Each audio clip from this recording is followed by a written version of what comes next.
Young bride, Anni Dewani, on her South African honeymoon, hours before her death. Her wedding had been a lavish affair. Her murder was squalid and remains a mystery. This CCTV, never seen before, shows Anni's husband, Shrien Dewani, moments after learning his wife of just 2 weeks had been killed. When we found out that Anni had been shot, apparently I just started screaming hysterically. The same man, South African police say, paid hitmen to execute his wife.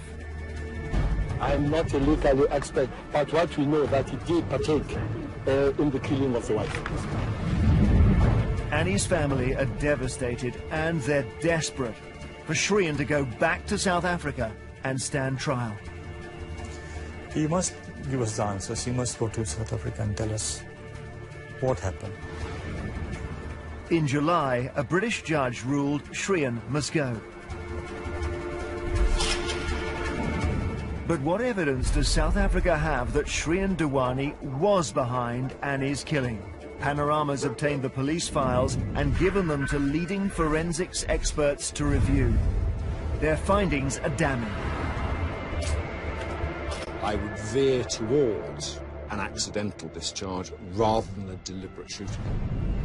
What the South Africans have not done is to carry out any experiments to support the conclusions that they came to. They've made some guesses.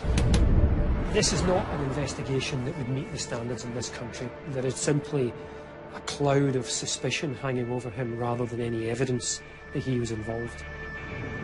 It raises serious doubts about the integrity of the South African criminal justice system, doubts shared by some insiders. It's like, we've got to nail somebody, so let's just go for it. So is Shrien Dewani a cold-blooded killer, or, as he claims, an innocent man? I just got married to the girl of my dreams. Why would I want to kill her?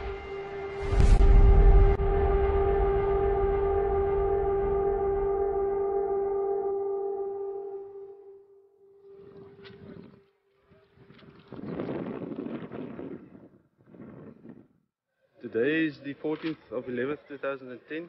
We are here in Singolonati Street, where a murder victim was found in a car, abandoned. Anni Dewani had been shot through the neck, left to bleed to death in the back of a hijacked taxi. It was hours before she was found. The charges against you is one of murder, armed robbery, and kidnapping. At an identity parade 2 weeks after her death, 3 local men behind the killing were picked out.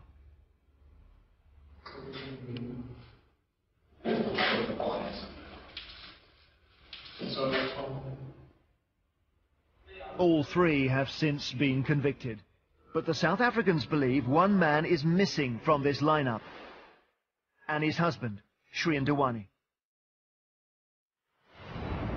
The case against Shrien: he lands in Cape Town with Anni and in little more than 1 hour arranges his wife's murder with a taxi driver.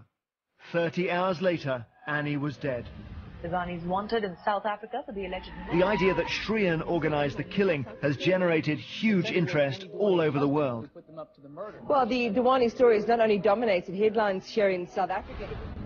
In fact, South African police and prosecutors seem to have made up their minds already. This is a pure criminal matter of somebody that murdered his wife when he should have been celebrating a honeymoon. But is this case really so clear-cut? Welcome to the Cape Grace Hotel, and please ensure you stay with us. Thanks a lot. You're welcome. During a Panorama investigation into Anni's killing broadcast last year, I discovered significant cracks in the South African version of events.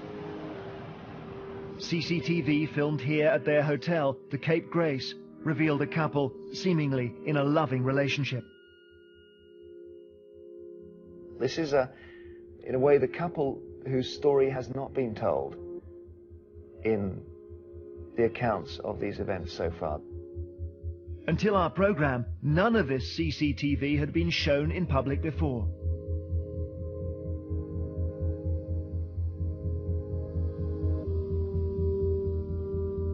Since Panorama revealed these pictures, we've gained access to hours more unseen CCTV from the honeymooners' hotel.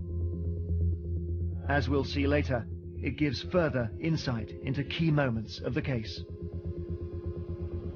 But to really test the South African evidence against Shrien Dewani, you need to examine what is known as the docket, the South African police's secret file on the murder of Anni Dewani. Panorama has obtained it. The docket contains all the prosecution's evidence, seen here for the first time. Video confessions from the gunman. Did you establish if she was alive or not? No. Forensic evidence. One spent cartridge from the scene. Scenes of crime photographs, witness statements, phone and financial records. In fact, the entire South African prosecution case, according to leaked documents Panorama has also seen. It's up to a judge to find Shrien Dewani guilty or innocent. But do these South Africans have credible evidence he was behind the killing? We put it to the test. The last fortnight of Anni's life began with her wedding. And it was spectacular, lasting 3 days, costing upwards of £150,000. They'd known each other for 18 months and been engaged for 5. But Anni's family say the smiles were a mask. Things changed between the engagement and the wedding. They got more problems within the relationship. He was controlling. And I think that she didn't really like that. Anni herself revealed doubts as the wedding drew closer. The police files contain texts she was sending a relative. Fighting a lot with Shrien. Wish I had never got engaged. We have nothing in common. He's a perfectionist. Hate him. The volatile state of the relationship forms a key part of the prosecution. The 28-year-old had even said she wanted a divorce just days before the honeymoon.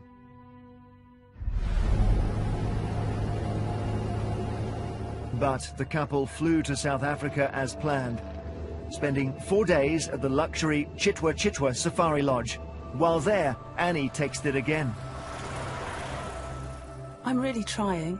He's a nice guy in all the ways, but I don't feel happy at all. Then, just a day later... It's going better than before. Hard to explain, but I'll call you as soon as I return. Hate the word divorce. Which sounds like a dramatic easing of the tension between them on the eve of the next stage of their honeymoon.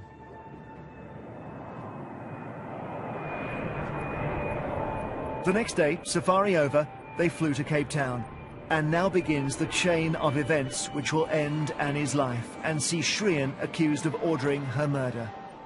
We'll piece together that crucial 30 hours. As the couple left the domestic terminal, taxi driver Zola Robert Tongo was among the crowd. 30 at the time, he'd just one conviction for driving without a taxi permit. We've used an actor to read extracts from Tongo's full police statement. It's never been heard in public before. At the time I was chatting to another shuttle operator. Dewani approached us to ask us where he could find a taxi. Tongo is the South African's star witness. Having struck a plea bargain for a reduced sentence, he will testify that Shrien Dewani hired him to arrange Anni's execution. Tongo's taxi was cheap, and he was eager to be of service. Shrien Dewani was impressed. He spoke good English. He seems trustworthy. The car seems secure. Before his arrest in December 2010, Shrien Dewani spoke to the son about his wife's death. He showed us around the sites that were there to see between the airport and the hotel. We became quite jovial with him. It took Tongo about 25 minutes to drive the couple to their hotel, the Cape Grace on Cape Town's waterfront. While Anni went inside to check in, Tongo says Shrien Dewani, who remember he'd only just met, hung back and said he wanted someone taken off the scene. Dewani said that he wanted somebody to be killed. I said to him that I do not associate myself with such things, but I could call somebody in the township that may know somebody. Shrien joined Anni at the hotel check-in before stepping out to meet Tongo again for just under 9 minutes. Shrien Dewani maintains he and Tongo simply discussed the couple's tour plans. Dewani said that he was willing to pay an amount of 15,000 rand and could pay them in dollars. He said that the person that had to be killed was a woman and that she was arriving later that evening. If Anni was the target, why didn't Shrien simply identify her immediately, especially if he wanted her dead the next night? What it suggests is that he arrived in a foreign country with no pre-planning, no understanding of how he might go about this, and yet he simply asks a taxi driver that he has never met before and encounters randomly to engage in a conspiracy to kill his wife. Professor Fraser has reviewed the South African police files for us over 3 months. One of the country's top forensic scientists, he's routinely called in by the Home Office to advise on high-profile murder investigations like the Damilola Taylor case. This is not an investigation that would meet the standards in this country. This is not what would be considered to be good practice. There are many things that fall a long way short of effective investigation. After leaving the couple at the hotel, the taxi driver, Tongo, headed to the Protea Coliseum Hotel, a 20-minute drive from the Cape Grace. On the way, Tongo rang the Coliseum. From the South African police files, we have the CCTV, which show receptionist Monde Mblombo answering the phone. Mblombo is the middleman, the link between Tongo and the men who shot Anni. Without him, Anni's killing could never have happened, and yet Mblombo has been given complete immunity from prosecution if he tells the truth about his role. But as we'll discover, he is a liar. While Tongo was on his way to meet the middleman, we now know from unseen Cape Grace CCTV obtained by Panorama that Shrien left Anni in their room and walked out of the hotel.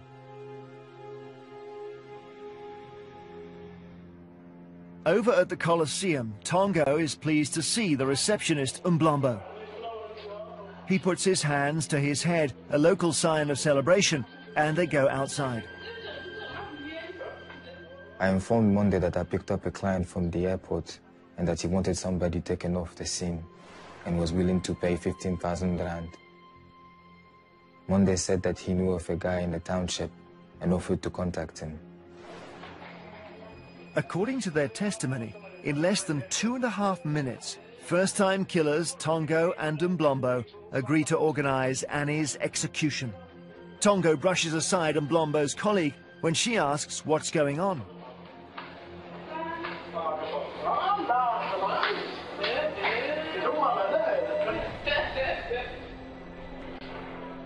Is this really the start of a plot as they claim to have Anni killed? They're clearly up to something, but is it murder?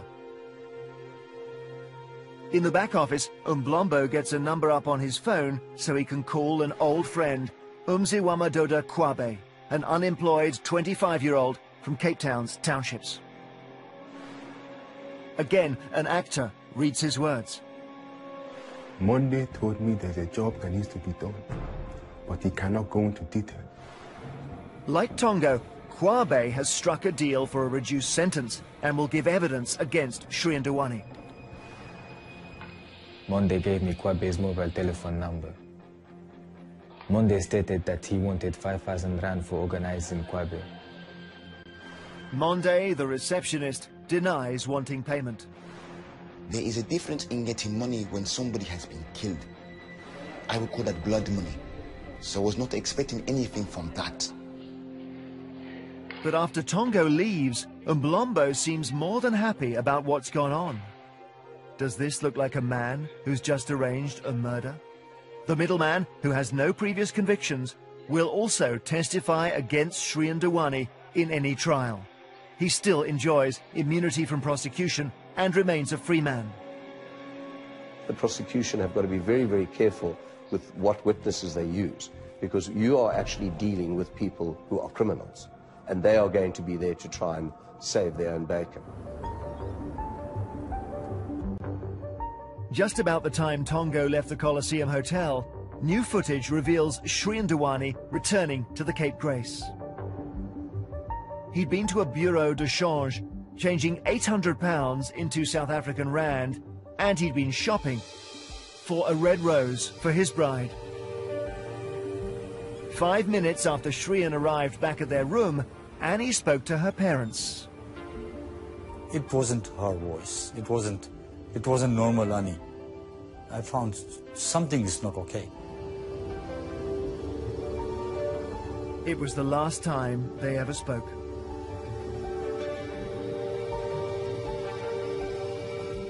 Across town, taxi driver Zola Tongo, now back home, called the hijacker Kwabe. Tongo told me a person wanted somebody to be killed and asked if I can do the job. When I received the call, I was with my friend called Kolele Mungeni. Kolile Mungeni, the second gunman. Now disabled by a brain tumor, he's the only one of those accused of killing Annie who's never implicated Shrien Dewani and has rejected a plea bargain.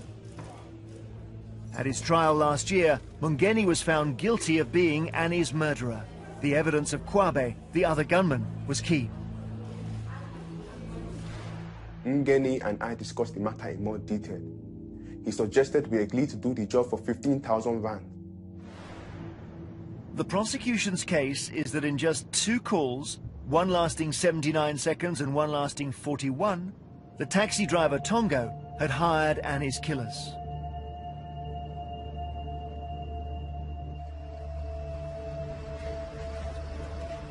As a plot formed around them, new CCTV shows Shrien and Annie heading for the bar before going for a meal a short walk from the hotel. The waitress who served the couple remembers their evening at this sushi restaurant. Not your typical honeymoon table. I've served quite a few honeymoon tables, and they're normally very much in love, hugging, kissing. It wasn't really the case here. The next time Clara Jane went to serve them, Shrien Dewani wasn't there. She says Annie told her he'd gone to make a business call. A lot of people commented about this man who was gone, leaving this lady on their honeymoon. But new CCTV shows Shrien Dewani had left his phone at the hotel and went back to get it. As he arrived at his room, we now know from phone records he discovered a text message from Tongo. Shrien then called the taxi driver. They spoke for 5 minutes and 26 seconds. There's really no evidence that directly implicates Dewani in this crime. But the evidence that is most convincing, or suggestive is perhaps the best word, is the frequency and timing of the phone calls. So what did Shrien Dewani and Tongo talk about? The couple's tour itinerary or Annie's murder? I informed Dewani that I had spoken to a friend and he had identified somebody that could do the job, and that the man was willing to do it for 15,000. The person who is crucial to understanding Shrien Dewani's engagement here is Shrien Dewani himself. Only he can explain these suspicious calls, which are the only evidence that seems to suggest his involvement. Shrien Dewani has offered to be interviewed by South African police here in the UK, but so far they've declined. Surely you must take up that offer. Go and interview him and just check up on what he has to say. And then make a decision, because you've got then his version of events. Is there sufficient evidence to carry on with this trial? New CCTV shows the couple got back to the hotel after 11. Given what he's accused of, a smiling Shrien makes an unfortunate gesture.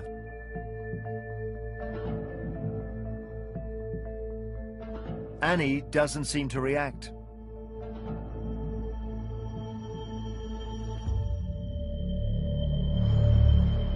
Shrien Dewani did not gain financially from Anni's death. The South Africans believe there was a different motive: Shrien's sexuality.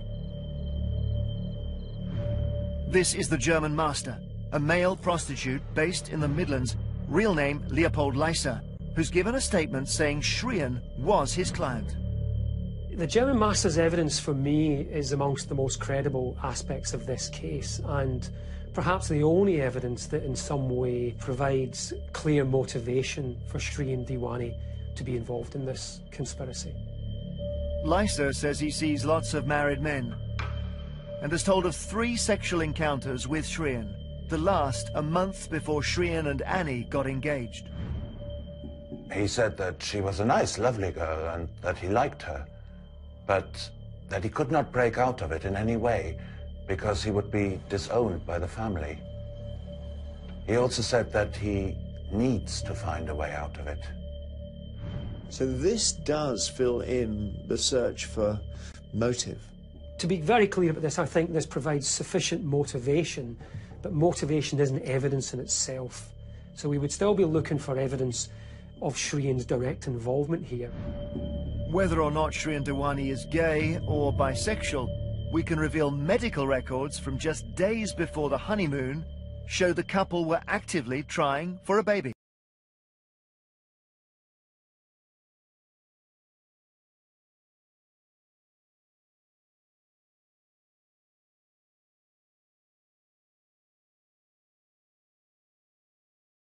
This, the day Anni died, they both appeared carefree as they headed down for a late breakfast. Tongo says he heard from Shrien. Dewani called me at about 11:30 a.m. He asked me to pick him up at the hotel. But phone records in the police docket show there was no call. We know that this is simply not true. So it worries you that something, even one thing that Tongo says, is untrue. That starts to worry you. A single thing that was inconsequential, even a number of things that were inconsequential, wouldn't worry me. But there are really quite a few things here which are plainly untrue.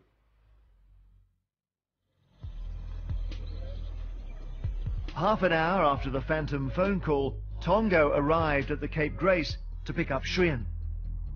He asked me to take him somewhere where he could exchange dollars. Tongo took him to a black market money exchange just up the road from the Cape Grace. The Golden Touch Jewelers. The owner has told South African police Shrien Dewani exchanged $1,500 for 10,200 rand. If Shrien Dewani did exchange US dollars at the Golden Touch Jewelers, and if we add that to the pounds sterling he'd already cashed up on honeymoon, he would have had 21,500 rand, more than enough to pay for the killing. And yet the money trail could be a massive problem for South African prosecutors. There's enormous questions around the money. It's one of the holes in the case in terms of a credible conspiracy. After Shrien picked up the 10,000 rand, about £900, there's no proof it was ever handed over to the gunman. The money just seems to vanish. It no longer seems to feature either in the physical carrying out of the crime or the post-crime benefits. We know from the data roaming records of Shrien Dewani's mobile phone that Tongo headed straight back to the Cape Grace Hotel. During the 10-minute journey, Tongo claims Shrien told him how he wanted the hijack carried out. Both he and I should be thrown out of the vehicle, after which the guy must kidnap and rob the client before she was murdered. This is one of the very difficult and almost unfathomable parts of the case, is that there wasn't sufficient time between these two men to really plan anything tight, and so much was left apparently to chance. Dewani offered to pay me 5,000 rand after the job, and he confirmed that he would pay the guy doing the job 15,000 in cash. Tongo's former boss told us the taxi driver's monthly wages were 2 to 3 times the 5,000 rand, or £450, Shrien Dewani was apparently offering him. We agreed that I would pick him and the lady up from the Cape Grace Hotel at 7:30 that evening. After Tongo dropped Shrien off at the Cape Grace Hotel, he picked up the middleman, Mblombo, and gave him a lift to work at the Colosseum's reception. I asked Tongo why he needed a hitman, and he said that there was a guy that wanted to have his wife murdered. Is this really the first time Mblombo has asked why Tongo needs a hitman? Tongo's phone rings, and he said to me, this is the guy on the phone. And all I could hear was Tongo say, yeah, I'm on my way, I'm on my way. And then he puts the phone down, and he says, eesh, this guy does not trust me.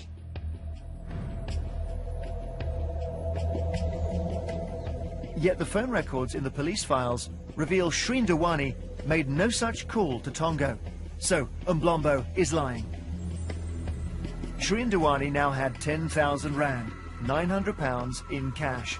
So why might he have needed so much if it wasn't to pay Anni's killers?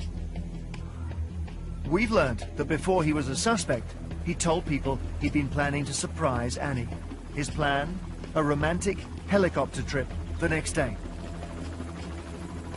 There is this suggestion that it was for a helicopter trip, and it may well be it was for a helicopter trip, but of course the police have not followed that process through.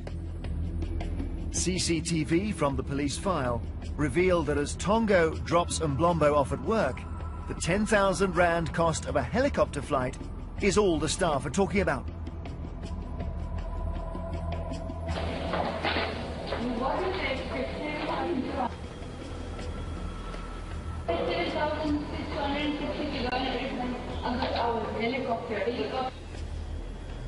Is this simply coincidence?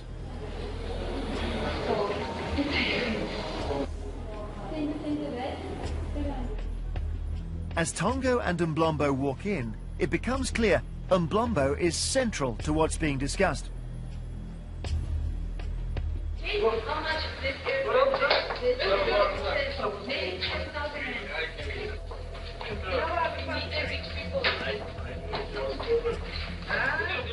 Are the rich people the Dewanis? And why does Mblombo believe a man is cornered? Does this previously unseen footage answer questions about why Shrien Dewani changed up so much cash? It's in the police files, but have they looked at it closely?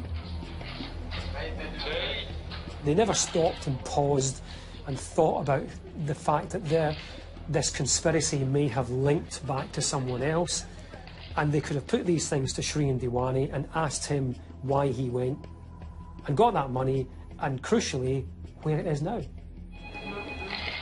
After 5 minutes hanging round the Colosseum, Tongo left for the townships to meet the hijackers Kwabe and Umgeni for the first time. What was discussed was Tongo telling us the husband wants the wife to be killed, and it had to look like a hijacking.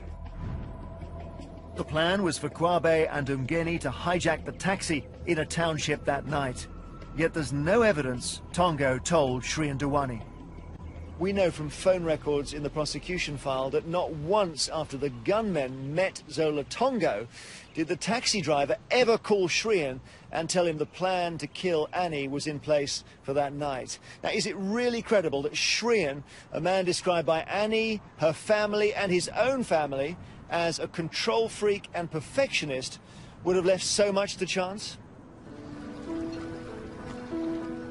The night of Anni's death. Shortly after 6, the newlyweds emerge from their room and head for the hotel bar. The couple pose for pictures and kiss each other repeatedly.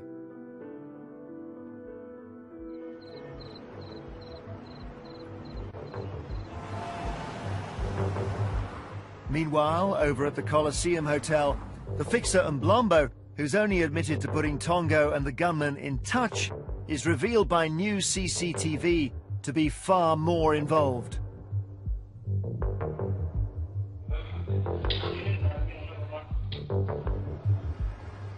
Phone records show he's talking to Tongo. We've enhanced the sound for translators. What emerges raises serious questions about the decision to grant him immunity.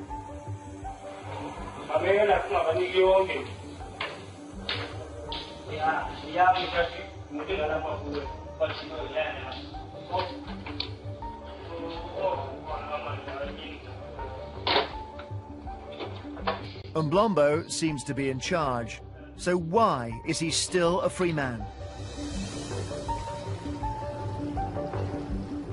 At the Cape Grace, 7:30 came and went with no sign of Tongo. Shree and Dewani called him. The driver was delayed, so when he said he was late, we just had another drink and just and carried on chatting. But Tongo and his legal team give a very different account. Dewani called me in an agitated state to find out where I was. Dewani demanded to know what the holdup was and insisted that the act be perpetrated, and perpetrated that very day.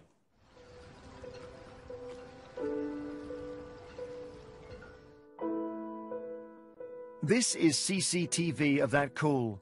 Shree and Dewani's holding his phone to his left ear, Anni's side. He shows no sign of agitation. And according to Tongo, he insists on Anni's murder when she's sat right beside him. Tongo finally arrives half an hour late. If Shree and Dewani is expecting Anni to be killed, he shows no sign of it. He seems happy to take pictures of his wife. They look like lovebirds. Tongo confirms the couple's relaxed mood continued in his taxi. Both Dewani and the lady appeared to be happy. They laughed a lot. Dewani instructed me to first drive around in town, as he wanted to see what the city looked like at night. So now he embarks on what should be a pleasant social tour of the city and an evening out, but apparently during the course of this his wife is going to be killed. It almost beggars belief. It's simply not something that most people would find credible. The hijack was supposed to take place in Guguletu Township shortly after Tongo picked the couple up. But Tongo says when he drove by, the gunmen weren't there. Hijacker Kwabe claims they'd agreed to call it off. Yet records in the police docket show calls between the taxi driver, the hijacker, and the middleman at the Coliseum Hotel continued.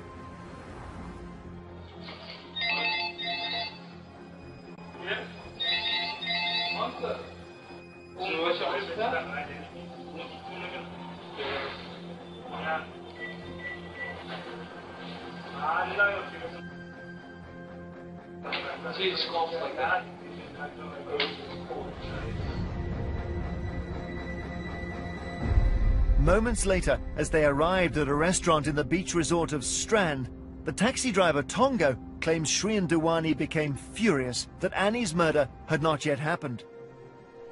I walked with them to the restaurant. At the entrance, the lady went in, and Dewani turned around and spoke to me. He appeared stressed and threatened me. He said that if the job was not done that evening, he was going to kill me. Yet this CCTV covers the restaurant entrance. It shows the three of them walking towards the restaurant together. But it's not Anni who heads in first, as Tongo claims. It's Shreen. A waiter has confirmed this to Panorama. And there is no row. This is a crucial point. So there is a very damning statement made by one co-conspirator of another, Shree and Dewani, which could have been tested to some degree by at least seeing if it was feasible on CCTV.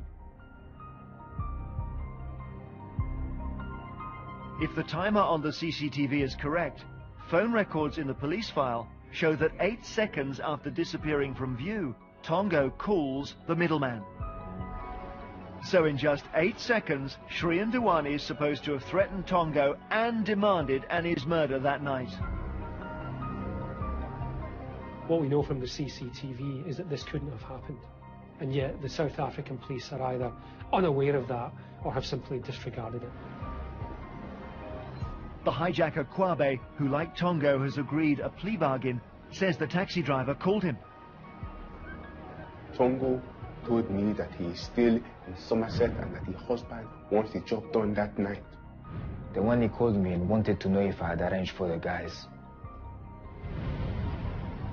Records show Sri and Dewani did call Zola Tongo at 9:56. They spoke for 93 seconds. Shrian's account is more straightforward. I then called Zola to come back and pick us up.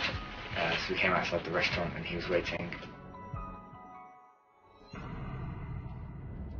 After driving away from the Surfside, the taxi driver claims he texted Shrian about the cash for the hitmen. I sent him a text message. Don't forget the money. He then answered, by text also, to inform me that the money was in an envelope in a pouch behind the front passenger seat. While the records in the police files confirm Tongo did text Shrian, we can reveal there is no record of what the text said or that Shrian ever replied. It's just another example of evidence that apparently incriminates Sri Dewani from Tongo that has nothing to back it up or appears to be completely untrue. If we had the actual calls themselves, if we had the texts, they would unquestionably, in my mind, completely unlock this case. But we understand experts can't retrieve the actual text messages. So it seems the South Africans are relying on Tongo's word for what was said. The driver suggested that we drive through one of the township areas. We had no reason to distrust him at all. Tongo drove them into the heart of Guguletu and into the hands of Kwabe and Mungeni. We were scared and stunned. I grabbed Anni and held her tight because she was starting to cry. I was instructed to open the doors. Kwabe then drove off. I played along as I knew we were not really being hijacked by the men. Sri and Dewani says Anni didn't want to give up her wedding and engagement rings. I said, don't worry about the rings, we can always buy new rings, let's just give them everything and get out of here. Shrian says he handed over all the South African cash he had on him, 4,000 rand, roughly £350. The filmed confession of one of the gunmen, Kolile Mungeni, supports this. His account filmed before Sri Dewani became a suspect.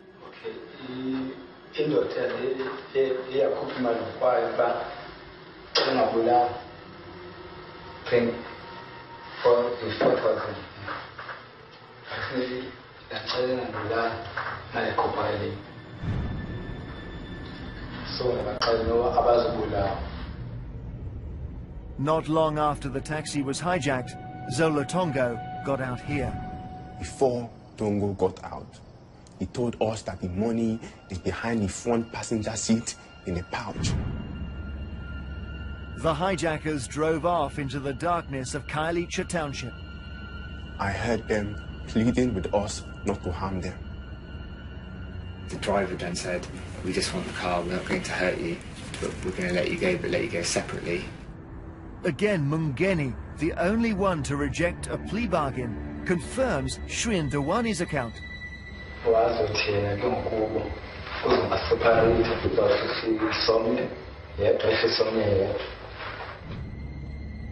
Shrian and Mungeni had no contact before or after, yet their accounts tally.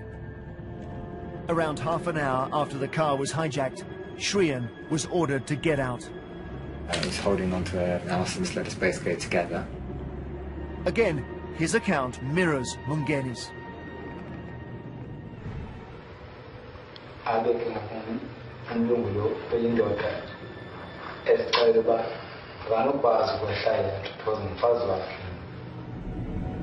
Why ask the gunman to let them go together if he wanted Anni dead?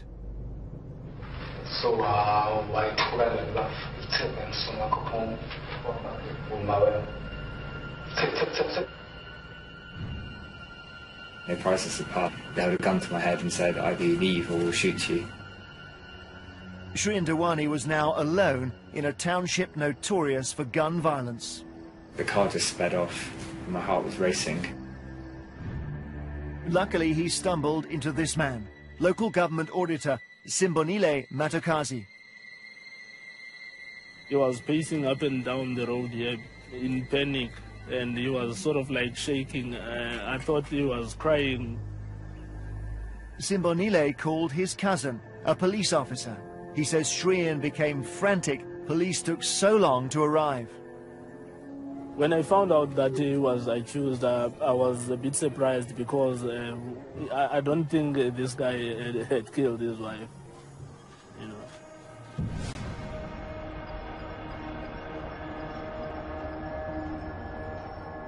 After a fruitless search for Anni, police took Shrien Dewani back to the Cape Grace Hotel.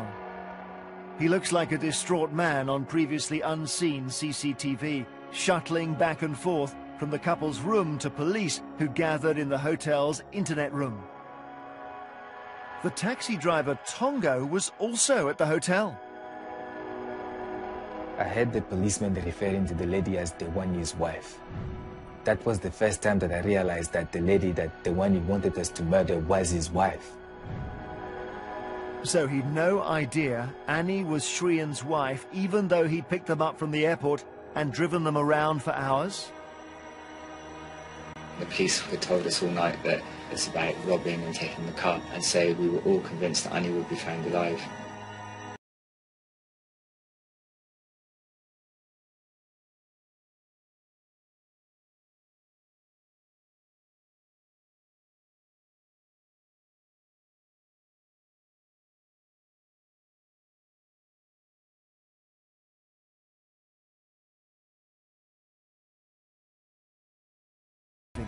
That Mungeni shot Anni. His recollection seems at odds with this being a planned murder.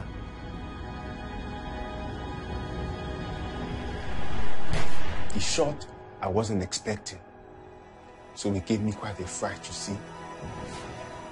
Mungeni claims it was Kwabe who took the gun, went to the rear passenger door and shot Anni in a struggle for her handbag.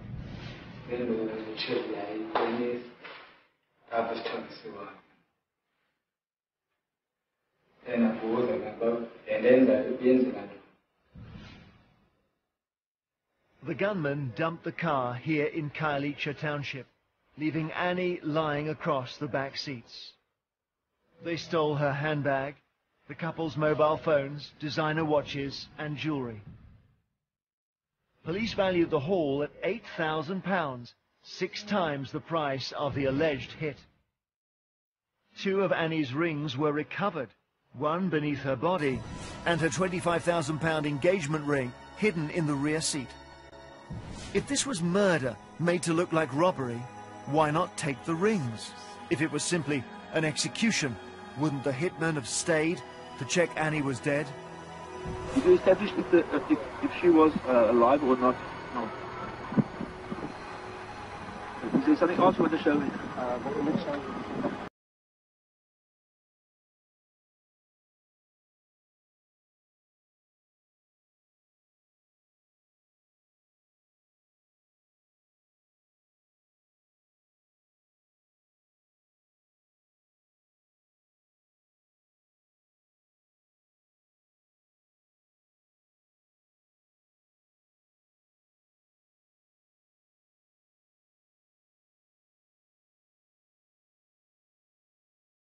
The South Africans claim the forensic evidence proves Anni was cowering against the back seat, and Mungeni took aim from the front passenger seat.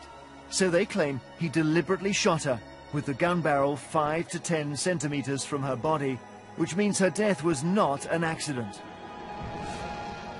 We asked leading forensic scientists to review all the evidence in the police docket. Would it stand up to scrutiny?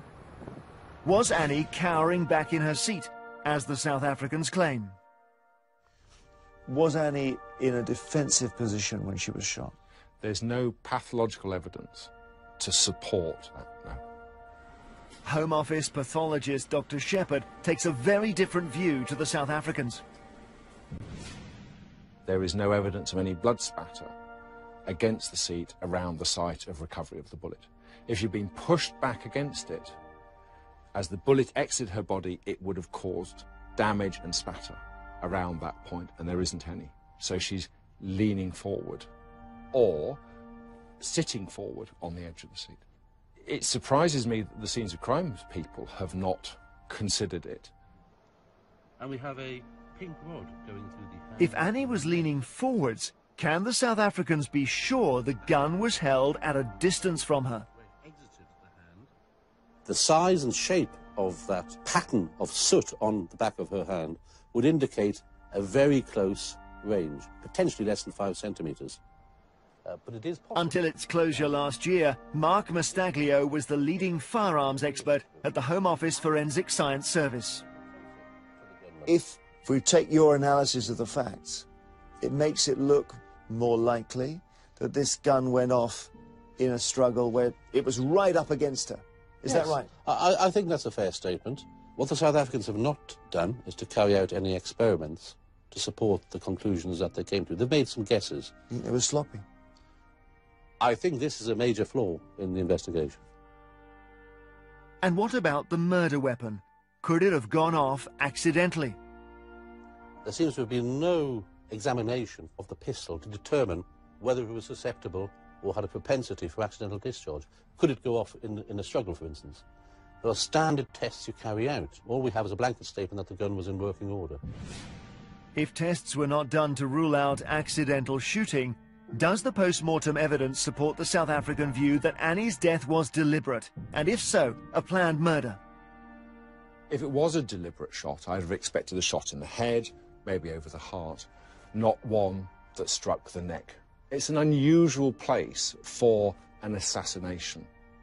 So, on that basis alone, and it's a very weak bit of evidence, I would veer towards an accidental discharge rather than a deliberate shooting. Last November, Kolile Mungeni was found guilty of being the man who shot Anni. The accused could barely avoid the avalanche of evidence proven by the state to come crashing upon him. Despite his filmed confession, Mungeni had pleaded not guilty and denied being involved. He was jailed for life without parole. Yes, it's relatively easy to do that. But are the South Africans right to say the forensics prove Mungeni was Anni's killer? Was the gunman in the front passenger seat? If the conclusion is, they're saying it's a certainty he was sitting in that front passenger seat, no, there are other equally likely options. I think legitimate criticism can be levelled because they haven't considered alternative propositions. So could the driver Kwabe, given a plea bargain by the state, have been the gunman? Anni is looking towards the driver's side of the car. Is she looking actually out of the door? I don't know, but she's looking that way at the time she's shot. Did the South Africans miss opportunities to put the identity of Anni's killer beyond doubt? It seems they failed to collect properly or even to analyze all the forensic samples taken from the taxi for traces of gunshot residue. Who had the gun, who fired the gun, were they in the front seat, were they sitting in the back of the vehicle? We don't know on the evidence that we've seen. We might do the door frame. One of the UK's leading experts on gunshot residue, Angela Shaw, found no evidence the hijacker's hands or clothes were tested. But it's the lack of sampling in the taxi that concerns her most. The samples that they did analyse were taken from the rear seat and from the inside of the door panels. This really does not provide enough information to establish where the firer might have been sitting in the car. So you're saying that when a gun is fired, clues go everywhere, and a lot of them weren't even looked at? In this instance, no, there was a very limited approach. So you've got, on the face of it, a modern technological organisation, but in fact it's a policing system that is content to use confessions and individual witness evidence against others. And all we know in this country is that we've had some very big miscarriages from cases of this type. When the gunman abandoned the taxi, they say they fled into nearby scrubland to split the takings, but disagree on how much they got. Suspect is signing. The driver Kwabe gave his version of the money trail last year in return for his plea bargain. Mungeni took the money out from the pouch behind the passenger seat. We found that it was 10,000 rand, not 15,000. We split it half-half. But Mngeni makes no mention of the 10,000 rand. The only one of the accused not to claim Sri and Dewani was paying them says they shared only the cash they stole from him at gunpoint.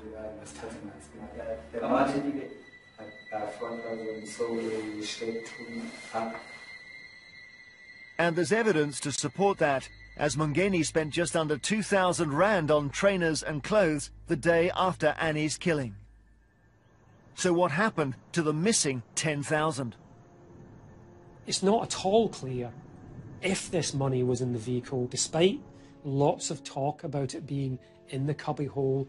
The money just simply has never been seen anywhere along the line.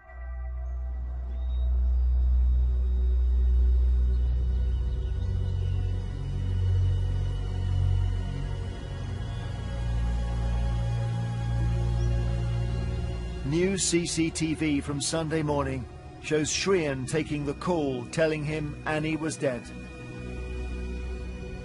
When we found out that Anni had been shot, apparently I just started screaming hysterically and dropped the phone. Police, a doctor and family friends were with Shrian in the moments after he learned his wife was gone. I was just so hysterical when they told me that. I just couldn't think straight. So the hospital doctor gave me some medication. The police wouldn't let me see her.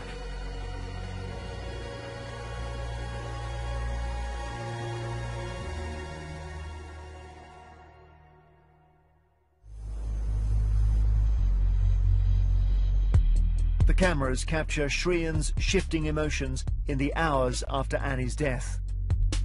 Some 10 hours afterwards, smiling on the phone to a friend. Next day, his distress visible as he leaves for the mortuary to identify Anni's body.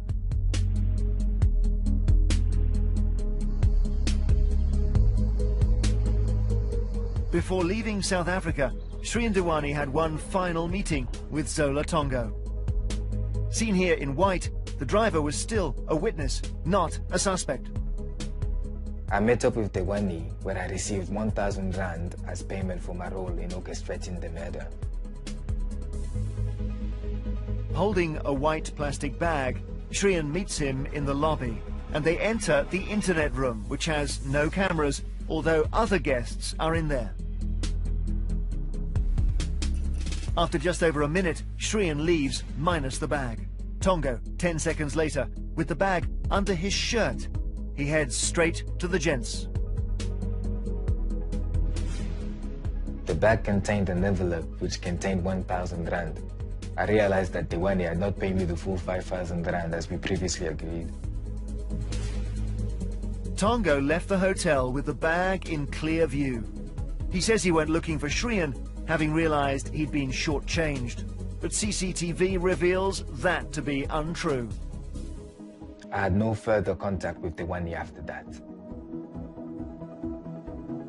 Another lie. Phone records and CCTV show Shrian called him an hour and 40 minutes after giving him the bag. Tongo's testimony makes no mention of that 54-second call.